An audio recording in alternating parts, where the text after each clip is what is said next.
अस्सलाम वालेकुम dear student. तो आज हम करेंगे आइसोलेशन ऑफ प्लाज्मिड डीएनए। तो प्लाज्मिड डीएनए आपको पता ही है कि एक एक्स्ट्रा क्रोमोसोमल डीएनए होता है जो कि बैक्टीरिया के अंदर मौजूद होता है। इसके अलावा उसके अंदर एक और क्रोमोसोम होता है जिसका मॉलिक्यूलर जो साइज बहुत ज़्यादा होता है, लेकिन इसका साइज जो है वो कम होता है, तो इसको हम इजीली सेपरेट कर सकते हैं फ्रॉम लार्जर डीएनए से। क्यों?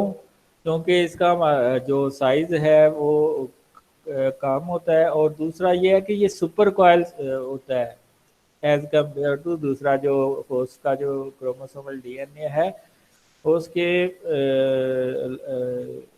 कंपैरिजन में देखें तो ये जो आपके पास डीएनए है, एक तो ये छोटा होता है और दूसरा ये सुपर कोइल्ड होता है, और दूसरा डीएनए उसके जब हम साइंटिफिकेशन करते हैं और दूसरे करते हैं तो वो डैमेज होता है, जिसकी वजह से वो अगर सर्कुलर है तो वो लीनियर फॉर्म में आ जाता है।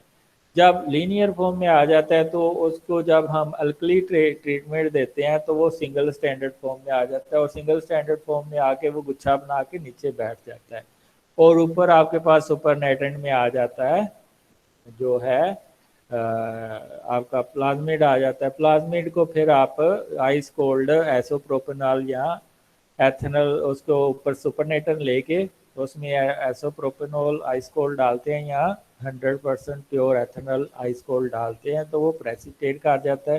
फिर उसको आप 70% एथेनॉल से वॉश भी कर सकते हैं, या स्पिन कॉलम यूज़ करते हैं उसको वॉश करने के लिए। तो ये दो मेथड हैं, या स्पिन कॉलम से वॉश कर लें, उससे जो आपके पास हाईली प्योर्ड फॉर्म आती है प्लाज्मिड की।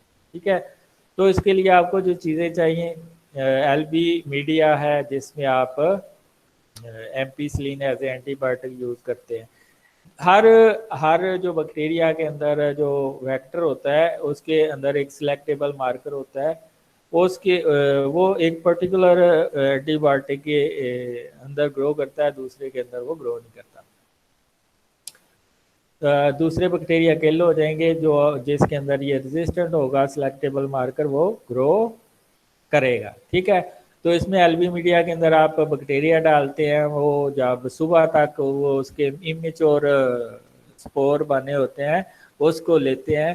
तो पहले हम क्या करते हैं उसके अंदर ये तीन सोल्यूशन बना लेते हैं। Solution one alkaline lysis solution होता है जिसके अंदर ग्लूकोज होता है 50 मिलीमोल, और इसके अलावा 25 मिलीमोल ट्रेस होता है। ठीक है, इसके अलावा 10 मिलीमोल इसके अंदर ईडीटी होता है। सोल्यूशन बी में क्या होता है डिटर्जेंट फॉर लाइसिस, इसमें 1% एसटीएस होता है और 0.2 नॉर्मल सोडियम हाइड्रोक्साइड। ये प्रोटीन को डीनेचर करने के लिए होता है, और ये जो है वो डबल स्टैंडर्ड जो डीएनए होता है जो कि लीनियर हो गया होता है उसको डीनेचर करके उसको प्रेसिपिटेट करने के लिए होता है। फिर हम टू मेंटेन द पीएच उसके लिए फिर जो आईपीएच हुई होती है सोडियम हाइड्रोक्साइड की वजह से उसको मेंटेन करने के लिए पोटेशियम एसीटेट यूज़ करते हैं, और 5% glacial estate 5 molar glacial estate acid use करते हैं। 3 molar potassium acetate and 5 molar glacial estate acid use करते हैं। इसके अलावा टी बफर यूज़ करते हैं एंड के ऊपर डीएनए को अगर आपने स्टोर किया हुआ है। इसके अलावा आपको चाहिए आइस कोल्ड एथेनॉल। तो आप इसके लिए आपको जो इक्विपमेंट चाहिए वो micropipette, inoculating loop, sterile tips, Eppendorf tube, Falcon tube, markers. इसके अलावा अगर आपने हाई क्वालिटी जो ये प्लाज्मिड लहरा करना है तो उसके लिए आपको स्पिन कॉलम की ज़रूरत होती है। तो सबसे पहले आप क्या करेंगे, one of the bacterial colony was selected and inoculated in 50 ml of algae media containing ampicillin antibiotic and incubated overnight at 37 degree centigrade, ताकि उसके अंदर से इमेच्योर स्पोर बन जाए। अगले सुबह आप क्या करते हैं, the culture was kept in room temperature for harvesting the culture they were transferred on to 4 different Falcon tubes.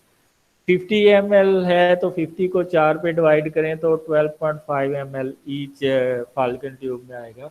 फिर आप उसको सेंट्रीफ्यूज करते हैं 8000 आरपीएम के ऊपर फॉर 5 मिनट। The supernatant was discarded and the pellet was collected. जो supernatant है उसमें आपका होगा या जो मीडिया है वो ऊपर आ जाएगा, उसको आप डिस्कार्ड कर देंगे। जो पैलेट बनेगी जिसमें बैक्टीरियल स्पोर होंगे वो आप आगे एनालिसिस के लिए यूज करेंगे।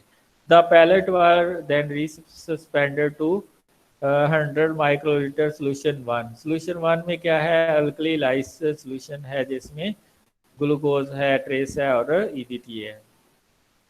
ठीक है। For all the Falcon tube and then was transferred to the Apple draft tube. It was kept for 5 minutes in the room temperature. ये आप आपने इसके अंदर अल्कली डाल दी तो फिर आपने इसको छोटी ट्यूब के अंदर ट्रांसफ़र कर लेना है जिसको अपन ड्राफ्ट ट्यूब कहना है। फिर जब अपन ड्राफ्ट ट्यूब के अंदर ट्रांसफ़र कर लेना है उसके अंदर आपने 200 माइक्रोलीटर सोल्यूशन 2 डाल देना है जिसको लाइजिंग बफर कहते हैं। ठीक है। तो उसमें आपका SDS होगा और सोडियम हाइड्रोक्साइड होगा। Added to the Eppendorf tube and kept in ice solution for 10 minutes. और इसको आपने आइस बाथ या आइस के सोल्यूशन के अंदर रखना है। Followed by 150 microlitre pre-cooled solution 3 was added to the Eppendorf tube and kept for 5 minutes in ice cooled temperature। ये सारा अगर आपने जो प्रोसेस करना है ये आइस कोल्ड टेम्परेचर के अंदर ही करना है। ठीक है। फिर आपने क्या करना है, ये जो आपने सोल्यूशन 3 जो डाल दिया है इसके अंदर न्यूट्रलाइजेशन, इसको सोल्यूशन कहते हैं, सोल्यूशन 3 को neutralization solution. Then the upon draft tube was mixed by vertex machine to make a uniform mixture. Then they were centrifuged for 5 minutes with 14,000 RPM at temperature 25 degrees centigrade. Then the supernatant were collected in another upon draft tube and then the pellet was discarded.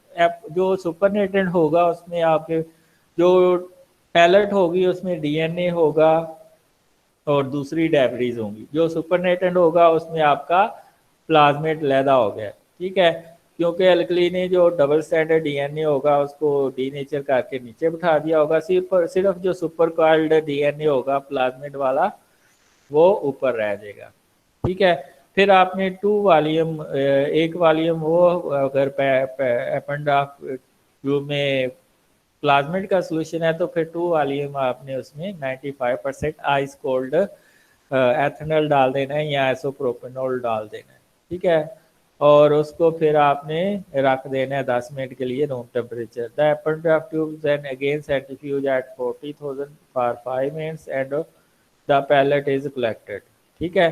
The pellet was washed with 70% ethanol for 2 to 3 times. या इस palette को आप spin column के अंदर लेंगे। Spin column के अंदर silica होता है जो सिर्फ प्लाज्मेट को लगा देता है, बकाया ब्यूटीज नीचे चली जाती हैं, फिर आप उसको फर्दर यूज करते हैं। The pellet was suspended with 50 microlitre PE buffer and can be stored -20 for future use. The isolated plasmid DNA has to be now tested by gel electrophoresis with known later comparison। तो ये आप देख सकते हैं ये एक जैसे band आए हैं, ये थोड़ा डिफरेंट बैंड है, तो इसका मतलब है ये सही है, सोल्यूशन हुई है। जो लेटर यूज़ किया हुआ है उसमें कंटेमिनेशन है जिसकी वजह से बैंड अच्छे नहीं है। इसमें आपने ए में 10 माइक्रोलीटर प्लाज्मेट यूज़ किया और दूसरी में 5 माइक्रोलीटर, इसलिए इसमें बैंड भी थोड़ा सा ज़्यादा मोटा है। ठीक है। तो ये है, इसको हम एक वीडियो के ज़रिए से डिस्कस करते हैं तो आपको और ज़्यादा अच्छे से समझ आ जाएगा। ठीक है। तो ये आपने सबसे पहले लेबल कर लेना है अपन ड्राफ्ट ट्यूब्स को।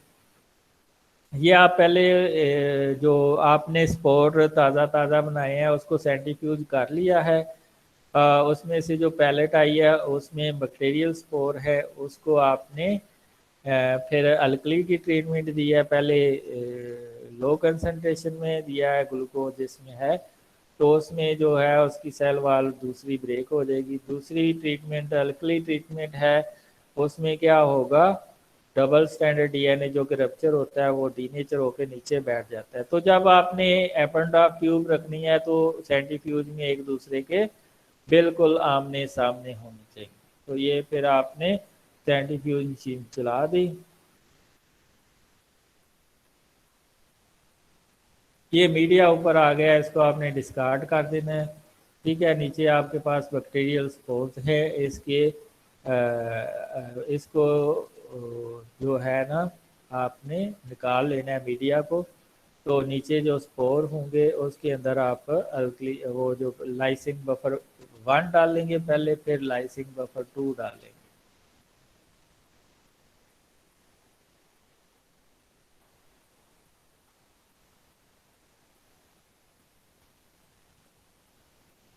अब ये लाइसिन बफर डाल रहा है इसमें, और फिर इसको सेंट्रीफ्यूज करेंगे। रिवर्टस करने के बाद आप इसको सेंट्रीफ्यूज करेंगे। इसमें थोड़ा सा आरएनएज भी डाल देंगे ताकि जो इसके अंदर आरएनए निकलेंगे वो सारे डाइजेस्ट हो जाए।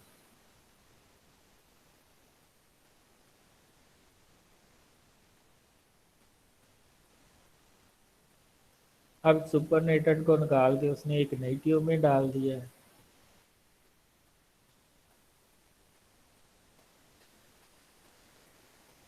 इसको वर्टेक्स नहीं करना वरना आपका जो प्लाज्मिड है वो भी ब्रेक हो जाएगा। इसको आपने आराम से ऊपर नीचे करना है ताकि आपका प्लाज्मिड ब्रेक ना हो। तो ये जो आपका आप इसमें लाइजिंग बफर डाल दिया आपने, ठीक है, सोडियम हाइड्रोक्साइड का 3 मोलर सोल्यूशन डाल दिया है, और साथ में एसडीएस डाला है ताकि प्रोटीन की नेचर हो जाए। ये एसडीएस सोडियम हाइड्रोक्साइड क्या करेगा, जो डबल स्टैंडर्ड डीएनए है उसको सिंगल स्टैंडर्ड में कन्वर्ट करके उसको नीचे बिठा देगा, और जो सोडियम डोडिसल सल्फेट है वो प्रोटीन को डीनेचर करके नीचे बिठा देगा, ऊपर सिर्फ प्लाज्मिड रह जाएगा। ठीक है, तो आप इसमें वो लेके नई ट्यूब में डाल के अब वो सेंट्रीफ्यूज करेगा।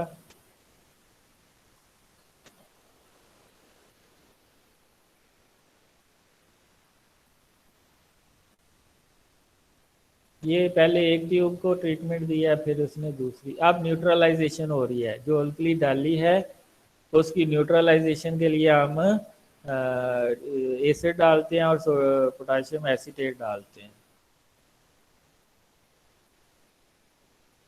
एसिटिक एसिड है और पोटाशियम एसीटेट है, ये बराबर डाला है ताकि न्यूट्रलाइज हो जाए।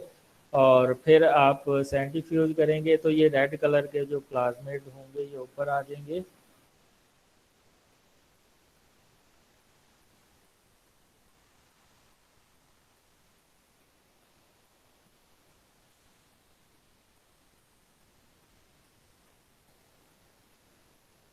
अब आपने वो जो सॉल्यूशन है उसको इसमें डाल देना है स्पिन कॉलम के अंदर। ये दो स्ट्रेटजी हैं, सेंट्रीफ्यूज करके सुपरनेटेंट को आप आइस कोल्ड एथेनॉल के अंदर डालेंगे तब भी पैलेट बन जाएगी डीएनए, फिर उसको आप 70% एथेनॉल से वॉश कर लेंगे। अब ये जो आपके पास सुपरनेटेंट में प्लाज्मिड आया है इसको आप ट्रांसफर करेंगे स्पिन कॉलम के अंदर, जिसके अंदर सिलिका होता है, सिलिका के साथ प्लाज्मिड अटैच हो जाएंगे और दूसरी इम्प्योरिटीज नीचे बैठ जाएंगी। ठीक है, और इसको फिर आप जो स्पिन कॉलम के बाद प्लाज्मिड आ जाएंगे उसको आप टी बफर में डाल के -20 पे स्टोर कर लें। या अगर ये आपके पास स्ट्रेटजी स्पिन कॉलम नहीं है तो एक और स्ट्रेटजी है कि ऊपर जो सुपरनेटेंट आएगा उसको आपने आइस कोल्ड आइसोप्रोपेनॉल या एथेनॉल डाल देना है 95% या 100%, तो पैलेट बन जाएगी आपके प्लाज्मिड की। ठीक है, उसको 70% एथेनॉल से 2-3 दफ़ा वॉश कर लें। ठीक है, और उसके बाद आप ये देखें सारी इम्प्योरिटीज इसमें से दूर हो रही हैं, सिर्फ आप प्लाज्मिड रह गया, इसको आप फर्दर यूज़ करेंगे। तो ये सिलिका मेम्ब्रेन होती है, इसमें जो सारी इम्प्योरिटीज हैं पास हो जाती हैं, सिर्फ प्लाज्मिड इसके साथ लगा रहता है और इसको आप फर्दर एनालिसिस के लिए यूज़ करते हैं। पहले उसने ए ट्यूब को स्पिन कॉलम किया है, फिर उसने ट्यूब बी को किया है, और इस तरह आपके पास प्योर प्लाज्मिड आ गया। आप बफर डालेगा, बफर डाल के इसको हर स्टेप में आपने बफर डाल के इसको साफ कर लेना। ठीक है, बफर इसके पहले ही होता है, इसके अंदर पोटाशियम एसीटेट और दूसरा एस्टिक एसिड होता है। ये देखिए सारी इम्प्योरिटीज जो हैं साल्ट वगैरह हैं नीचे चली जाएंगी, सिर्फ आपका जो प्लाज्मिड है ये ऊपर इसके साथ लगा रहेगा। हर दफ़ा सेंट्रीफ्यूज करना है ताकि इम्प्योरिटीज नीचे बैठ जाए, ऊपर आपका प्लाज्मिड रहे। तो इसको आपने फिर फर्दर एनालिसिस के लिए यूज कर लेना। ये आपके प्योर डीएनए आया है, इसको आप बफर में डिजॉल्व करके फर्दर एनालिसिस के लिए यूज कर सकते हैं। ठीक है, और that's all about plasmid isolation. तो इसमें आप दोनों तरह के मेथड यूज कर सकते हैं।